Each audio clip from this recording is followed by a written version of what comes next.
बिस्मिल्लाहिर्रहमानिर्रहीम अस्सलाम वालेकुम। हकीकत टीवी पर आपको हमेशा से ये बात बताई जा रही है कि जैसे जैसे मोदी का इलेक्शन करीब आ रहा है, आप एक्सपेक्ट करें कि पाकिस्तान और इंडिया की बहुत बड़ी लड़ाई होनी है। आप भूल जाएं इस बात को कि कुछ 27 फरवरी होगा या कुछ होगा, ये उससे बहुत बड़ा होगा। क्योंकि आज यूपी के अंदर जो मोदी इलेक्शन जीता है वो उस लेवल का नहीं जीता और दोबारा जीते हुए सूरत हाल नजर नहीं आ रही। और यूक्रेन और रशिया के बाद जो सूरत हाल पैदा हो गई है, भारत को अंदाजा है कि वो यूएस पर डिपेंड नहीं कर सकता। लिहाजा हल एक ही है और वो है एटमी जंग और पाकिस्तान पर एटमी हमला। देखिए, एक तरफ तो हम सब खुश हैं कि पाकिस्तान की एयरफोर्स ने जवाब दिया है। भारत ने इस दफा जो काम किया है वो बड़ा भयानक है और आप इस बात को जहन में रख लें, अगले कुछ अरसे के अंदर भारत ने पाकिस्तान पर एटमी हमला करना है, हर सूरत करना है। और इसका टेस्ट उन्होंने कल देख लिया था। देखिए, ये जो ब्रह्मोस सुपरसोनिक मिसाइल वहां से फायर किया गया है, ये न्यूक्लियर कैपेबल था। न्यूक्लियर कैपेबल का मतलब ये है, इस वीडियो की अहम डिस्कशन चलती रहेगी, लेकिन इससे पहले आप वीडियो को लाइक करें, हकीकत टीवी को सब्सक्राइब कर लें और बेल आइकन पर जरूर क्लिक करें कि सीधा सीधा आप पर एटमी हमला। इस दफा उन्होंने पाकिस्तान की एयरफोर्स का रिएक्शन टाइम टेस्ट करना था। उन्होंने देखना था कि पाकिस्तान किस लेवल पर जाकर कितने टाइम में, क्या स्ट्रेटजी है इनकी, कहां तक कर सकते थे। और फिर जो उनके इंजीनियर्स हैं उनको कहा था कि डिटेक्ट नहीं हो पाएगा, वो सब तमाम चीजों को चेक करना चाह रहे थे। अब याद रखिएगा, न्यूक्लियर कैपेबल जो मिसाइल होता है उसके ऊपर वॉर हेड होता है। अगर आप वॉर हेड लगाकर भेजते हैं, ये कोई आम मिसाइल नहीं था, ये न्यूक्लियर कैपेबल था, यानी एटमी हमला करने की सलाहियत रखता है। उन्होंने बगैर एटमी हमले की सलाहियत वाली अब कोई चीज नहीं पाकिस्तान पर फायर करनी, यानी उन्होंने न्यूक्लियर वॉर कैपेबल वाली जो चीज है, वॉर हेड ले जाने वाली, वो आप पर फायर की है। अलग बात है कि वो वॉर हेड नहीं था। अब यहां से आया है, पाकिस्तान की एयरफोर्स ने जो रिएक्शन टाइम था वो 3 मिनट और कुछ सेकंड्स थे। देखिए, वो पहले भारत से उड़ता है और फिर वहां से फायर होने के बाद आपने डिटेक्ट तो कर लिया, लेकिन वो फिर साउथ इंडिया की तरफ उसने रुख किया। अचानक उसने अपना रुख मोड़कर पाकिस्तान की तरफ किया और फिर 3 मिनट और कुछ सेकंड के बाद आपने हवा के अंदर रहने के बाद उसको तबाह किया है। अब एक चीज आप समझ लें, अगली मर्तबा उन्होंने ये तमाम स्ट्रेटजीज देख ली कि पाकिस्तान कितना डिटेक्ट कर सकता है, पाकिस्तान की कैपेसिटी क्या है, ये क्या कर सकते हैं। अगली दफा उन्होंने न्यूक्लियर वॉर हेड लगाकर बगैर बताए आप पर हमला करना है। इस बात को आप अपने दिल और दिमाग में बिठा लें। लोग इस बात से परेशान हैं कि इस दफा हमारा 3 मिनट और कुछ सेकंड टाइम था। जब न्यूक्लियर वॉर हेड आएगा तो अगर ये टाइम होगा तो उस वक्त तो तबाही होगी। देखिए, दो चीज आप अपने दिल और दिमाग में बिठा लें कि बिल्कुल ये अलार्मिंग सिचुएशन है और ये एटमी जंग की तरफ मामला जा रहा है और इसने जाना ही जाना है। अगर कोई ये समझ रहा है कि काम नहीं होगा, वो अपने दिमाग से ये बात अच्छी तरह निकाल दे कि ये ऐसा नहीं हो सकता, ऐसा ही होने जा रहा है। अगली दफा ये न्यूक्लियर वॉर हेड जब करेंगे तो देखिए, इस दफा आप हालत जंग में नहीं थे। अभी फिलहाल ये चीज आप अच्छी तरह समझ लें, अभी तो फिलहाल आप हालत जंग में नहीं थे, लेकिन जब आप हालत जंग में आ जाएंगे तो फिर आपका ये जो रिएक्शन टाइम होता है ये 10 सेकंड भी बड़े होते हैं। न्यूक्लियर वॉर हेड जब आता है तो 10 सेकंड भी बहुत होते हैं। लिहाजा आज के बाद आपकी एयरफोर्स जितनी पहले अलर्ट थी उससे 10,000 गुना ज्यादा अलर्ट हो चुकी है। यानी किसी भी वक्त भारत अब आप पर एटमी हमला कर सकता है। ये न्यूक्लियर वॉर हेड ले जाने वाला, यानी न्यूक्लियर कैपेबल वाला सुपरसोनिक मिसाइल आया।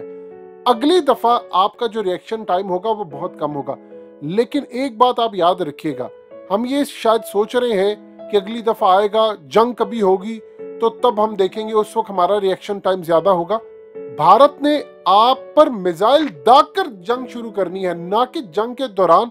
अगर हम ये सोच रहे हैं कि उनके राफेल तैयारे आएंगे और राफेल तैयारे आने के बाद एक जंग छिड़ जाएगी, जो यूक्रेन और इस वक्त रशिया का मामला है जी, वो सूरत हाल ऐसी होगी कि लड़ाई होगी। फिर उसके बाद जिस तरह पुतिन ने कहा है कि मैंने न्यूक्लियर अपने जितने एसेट्स हैं उनको स्टैंड बाय पर लगा दिया है, सिर्फ बटन दबाने की देर है, ऑर्डर करना है और उसके बाद ही हो जाएगा। भारत की स्ट्रेटजी डिफरेंट है। इस वक्त रशिया लड़ रहा था एक ऐसे मुल्क के साथ जो उसके मुकाबले में कुछ भी नहीं था।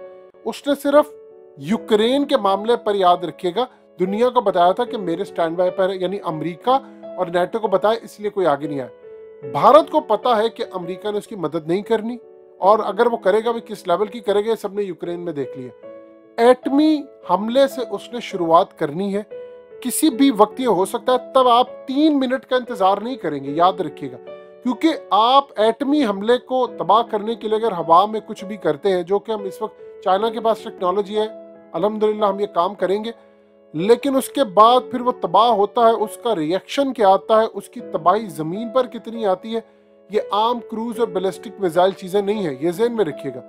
उसकी तबाही तबाह करते हुए कितनी ज्यादा होती है और क्या जमीन पर उसका रिएक्शन होता है, इसका अंदाजा भी लगाना मुश्किल है।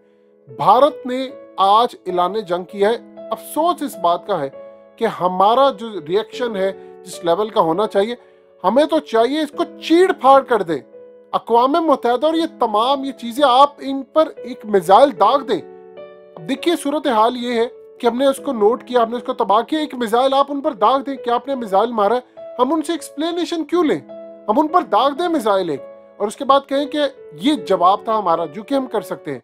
जितना हम डिफेंसिव होकर जाएंगे सूरत हाल उतनी खराब होगी, और ये जंग की तैयारी सर पर है। देखिए वो जितनी एक्सरसाइज कर रहा है, प्रॉब्लम क्या हुई है, उसको इस बात का अच्छी तरह अंदाजा हो चला है कि अमेरिका मदद करने के लिए नहीं आएगा, कि चाइना जैसा जो जियांट है। अब भारत ने फैसला क्या किया है, उन्होंने फैसला ये किया है कि जंग उन्होंने करनी है चाइना से, लेकिन चाइना का मुकाबला वो कर नहीं सकते, लिहाजा जंग उन्होंने छेड़ देनी है पाकिस्तान पर। और पाकिस्तान पर अगली मर्तबा वो कहाँ कहाँ हमला करेंगे, किस लेवल पर जाकर करेंगे, कौन से एरियाज, आज उन्होंने सारी चीजें देख ली हैं कि पाकिस्तान की कैपेसिटी क्या है, ये कर क्या सकते हैं, ये अगली दफा क्या करेंगे, आपको पता भी नहीं चलेगा, आपको पता भी नहीं चलेगा, और आप देखेंगे अचानक हमला हो गया। अब ये मियां चुन्नू वाला जो वाकया है, क्या किसी को पता था कि भारतीय मिसाइल आ रहा है? आपके तो हालात बिल्कुल नॉर्मल है। यानी हम जो राग लापते हैं कि जी वो फलाना सीज फायर हो गया, वो जी हमने ये कर लिया, आप देखिए अमन के दिन चल रहे हैं, भारत की आपसे कोई लड़ाई नहीं। इवन के इमरान खान एक छोटा सा बयान दिया है, कोई बयान आप इस वक्त नहीं दाग रहे भारत के खिलाफ, सारा तो यूक्रेन का मामला चल रहा है, लेकिन उस वक्त उसने ये आपके मुल्क के ऊपर न्यूक्लियर कैपेबल वाला हमला किया है, तो इमेजिन कर ले लड़ाई की सूरत में वो क्या करेगा। देखिए मोदी को पता है उसकी शिकस्त है। अब आप देख ले, आपने पुतिन को दीवार से लगाने की कोशिश की, उसने अपने एटमी मिसाइल सारे स्टैंड बाय पर कर लिए, उसने कहा बस ऑर्डर का इंतजार है। यानी उसके डिफेंस मिनिस्टर ने कहा था जब आप सर ऑर्डर दें, और ये खबर उन्हें छुपवाई दुनिया के अंदर, मीडिया को दी कि आप ऑर्डर करें, जब आपका ऑर्डर आएगा हम मिसाइल मारने के लिए तैयार है, जो मुल्क आएगा, चाहे वो अमेरिका है, हमारा हाइपरसोनिक मिसाइल भी तैयार है, चाहे वो यूरोप की कंट्रीज है। भारत के अंदर पागल इंसान बैठा हुआ है, जब अपनी शिकस्त देखेगा तो वो हमला कर बैठेगा, और इस बात के लिए आप तैयार रहें। मोदी का इलेक्शन आने वाला है, ज्यादा देर नहीं रह गई। इमरान खान का भी इलेक्शन है, उससे पहले उन्होंने काम दो कर रहे हैं, पाकिस्तान में क्योस क्रिएट करना है, टीटीपी, बीएलए, इन सब से धमाके और तमाम चीजें होंगी। उसके बाद याद रखिएगा फिर आप पर एटमी हमला वो करेंगे उस वक्त जब आप इंगेज होंगे। उन्होंने टेस्ट करना था, उन्होंने कर लिया, उनको अंदाजा हो गया इनकी कैपेसिटी क्या है। अब अगली दफा जब मिसाइल आएगा तो न्यूक्लियर वॉर हेड लग कर आएगा, और उसके बाद एटमी जंग होगी, तीसरी कोई सूरत हाल नजर नहीं आएगी।